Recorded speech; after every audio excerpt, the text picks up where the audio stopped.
உங்கள் துக்கம் சந்தோஷமாய் மாறும். உங்கள் கவலைகள் கண்ணீர் எல்லாம் மறைந்துவிடும்.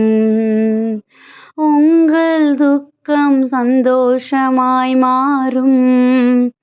உங்கள் கவலைகள் கண்ணீர் எல்லாம் மறைந்துவிடும்.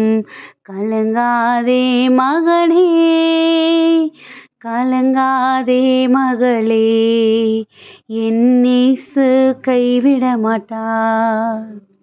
திராணிக்கு மேலாக சோதிக்கப்பட ஒரு நாளும் விடமாட்டார்.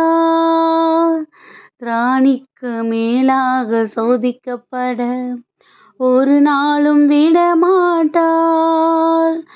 தாங்கிடும் பலன் தருவார். தப்பி செல்ல வழி செய்வார். நீ தப்பி செல்ல வழி செய்வார். உங்கள் துக்கம் சந்தோஷமாய் மாறும்.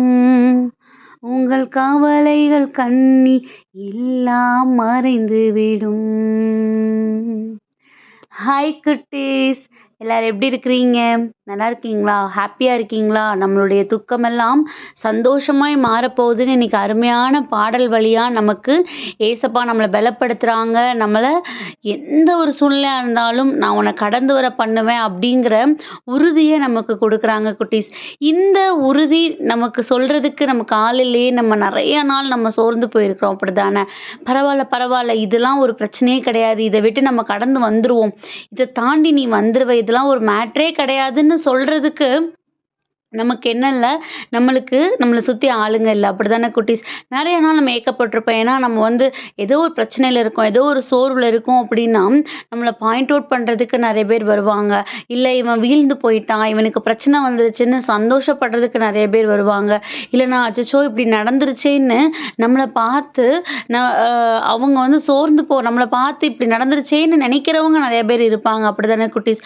ஆனால் நமக்கு தைரியம் கொடுத்து இதெல்லாம் என்ன, இதெல்லாம் ஒரு பிரச்சனையே கிடையாது, இதை விட்டு நீ கடந்து வந்துருவ, நீ சோர்ந்து போகாதன்னு சொல்றதுக்கு நம்மளுக்கு என்ன இல்லை, நம்மளை சுற்றி யாருமே இல்லை, நமக்கு அதற்கான தைரியமும் இல்லை, அப்படிதானே குட்டீஸ்?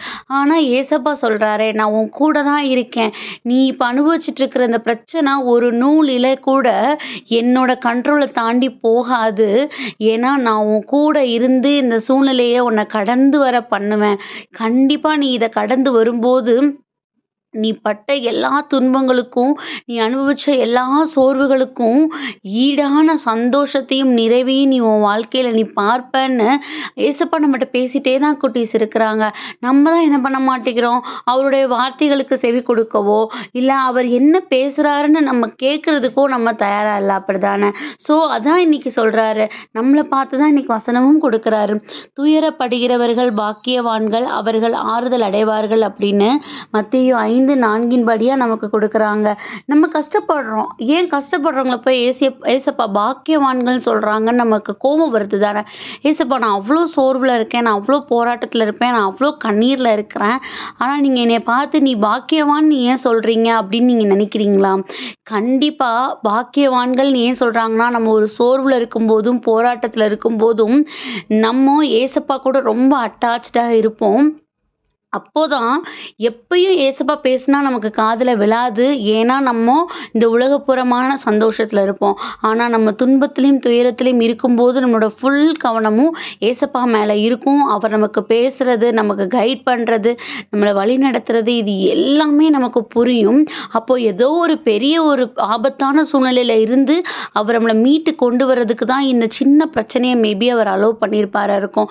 இல்லை நம்ம நிறைவாக சந்தோஷமாகவே இருக்கோம் அப்படின்னா நம்மளுடைய செயல்பாடுகள் நமக்கு ஏற்ற மாதிரி இருந்திருக்குமா இருக்கும், ஏசப்பாவுக்கு சித்தமானதாக இருக்காது.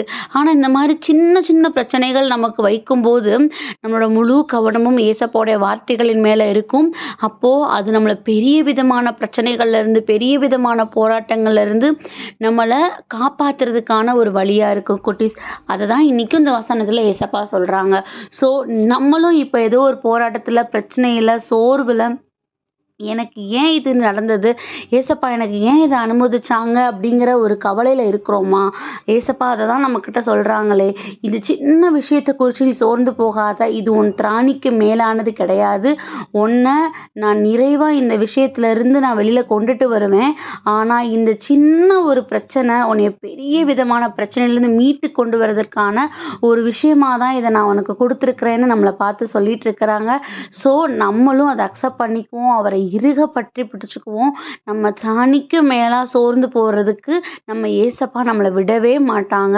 அவரோட ரத்த கோட்டைக்குள்ளாக நம்மள மறைச்சு பாதுகாத்து வழிநடத்துவாங்க.